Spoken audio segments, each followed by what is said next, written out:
गणपती बाप्पा मोरया. तुमचं सर्वांचं माझ्या चॅनलमध्ये खूप खूप स्वागत आहे. तर आज आपण मस्त अशी चमचमीत पनीर बिर्याणी बघणार आहोत. आपण नेहमी तेच तेच भाजी चपाती खायचा कंटाळा आला असेल तर जरा असं वेगळं काहीतरी जरा तुम्ही करून बघू शकता.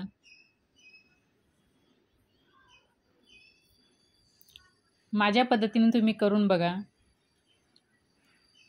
अगदी सोपी आणि झटपट अशी रेसिपी आहे.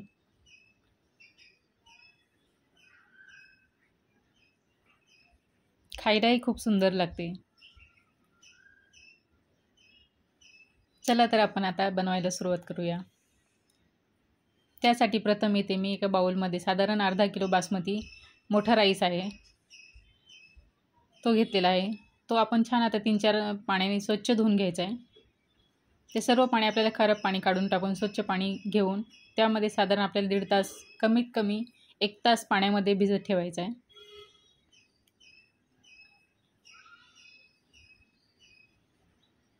हे बघा अशा पद्धतीने मी तांदूळ धुवून पाण्यामध्ये ठेवलेला आहे. आता हा तांदूळ भिजेपर्यंत आपण भाजीची तयारी करून घेऊया. त्यासाठी आपल्याला ज्या भाज्या लागणार आहेत त्या बघणार आहोत. इथे मी 2 गाजर मोठे मोठे कापून घेतलेले आहेत. त्यानंतर पाव किलो वाटाणा, 2 बटाटे मोठे मोठे चिरून साल काढून घेतलेले आहेत, बीन्स. भाजीसाठी जो मसाला लागणार आहे चवीनुसार मीठ, हळद, लाल तिखट, बिर्याणी मसाला, कसुरी मेथी. त्यानंतर मी ते वाटीमध्ये साधारण हे 200 ग्रॅम दही असेल. तर आता आपण हे दही एका मोठ्या भांड्यामध्ये टाकून त्यामध्ये आपण जे मसाले घेतलेले आहेत ते चांगले मिक्स करून घेणार आहोत.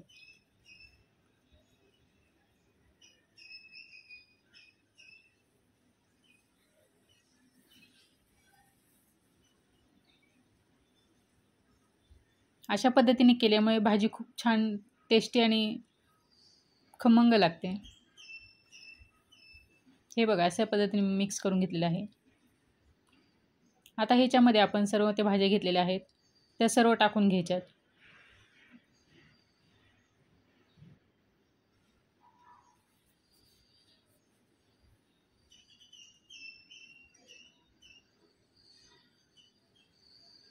ही ग्रेव्ही बनवून घेतल्यामुळे भाज्यांना सगळीकडे आपल्याला मसाला लागतो.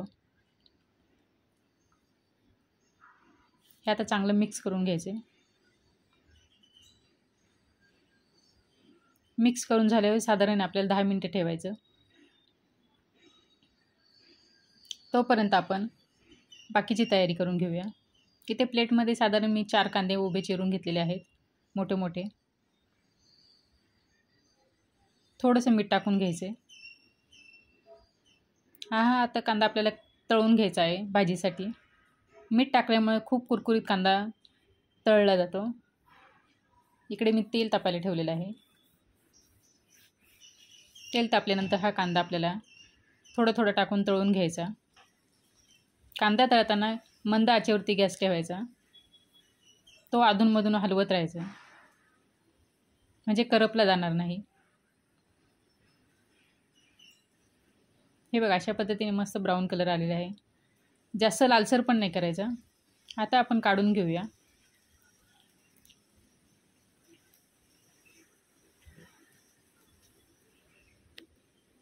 त्यानंतर आपण जो राहिलेला कांदा आहे तो तळून घेऊया.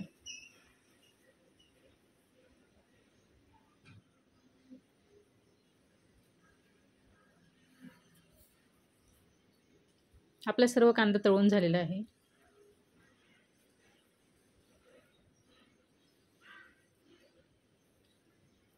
त्यानंतर इथे पाव किलो पनीर घेतलेलं आहे. त्याचे छोटे छोटे पीस करून घेतलेले ते पण आपण आता तळून घेऊया.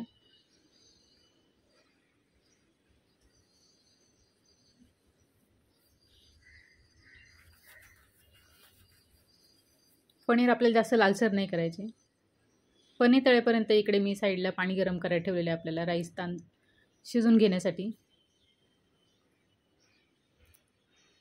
पनीर तळून झालेलं आहे आपलं. आता आपण ज्या भाज्या मिक्स करून ठेवलेल्या त्या मसाला, त्यामध्ये पनीर, नंतर कांदा,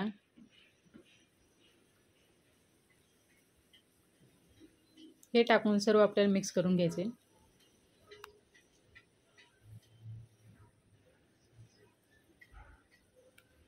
आता त्याच कढईमध्ये आपण जो कांदा तळून घेतलेला होता त्याच्यामध्ये थोडंसं तेल कमी करून आलं लसणाची पेस्ट टाकून घ्यायची. ती साधारण 2 मिनटं परतून आपण ज्या भाज्या मिक्स केलेल्या होत्या त्यामध्ये टाकून घ्यायच्या.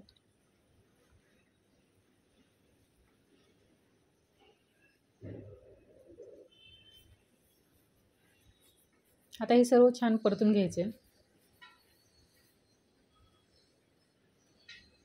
त्यानंतर इथे मी साधारण 4 टोमॅटो असेल याची प्युरी करून घेतलेली आहे, त्यात टाकून मिक्स करून घ्यायचे.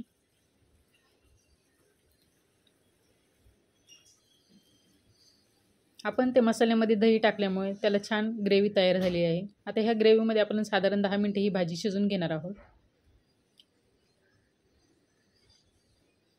थोडंसं तुम्हाला सुकं वाटलं तर जरा गरम पाणी तुम्ही करून टाकू शकता.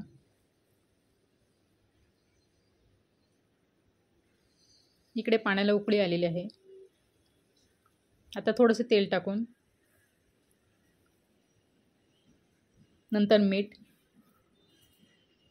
मीठ जरा जास्त टाकायचं आहे, नॉर्मल आपण भातापेक्षा.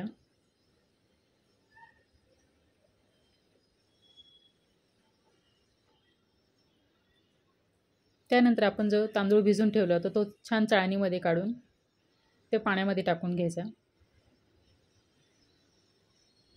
आता हा भात शिजताना जास्त याची काळजी घ्यायची, जास्त शिजला नाही पाहिजे. साधारण 80% शिजेल असं एवढा तांदूळ आपल्याला शिजून घ्यायचा. हे बघा अशा पद्धतीने शिजून घेतलेलं आहे मी इथे.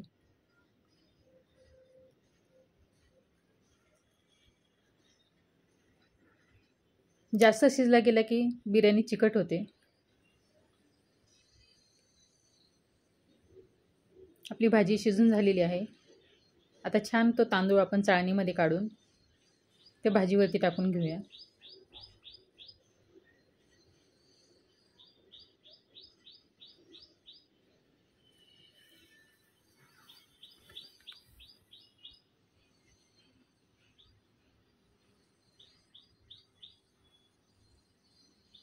त्यानंतर वरती पुदिन्याची पानं, कोथिंबीर सगळीकडे अशी छान टाकून घ्यायची.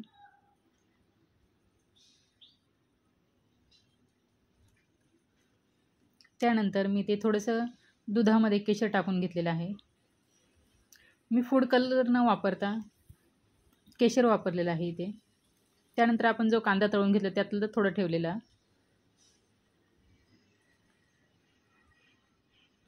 तो छान टाकून घेतलेला आहे.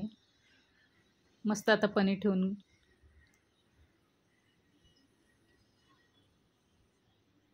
हे बघा अशा पद्धतीने छान मी गार्निश केले आहे.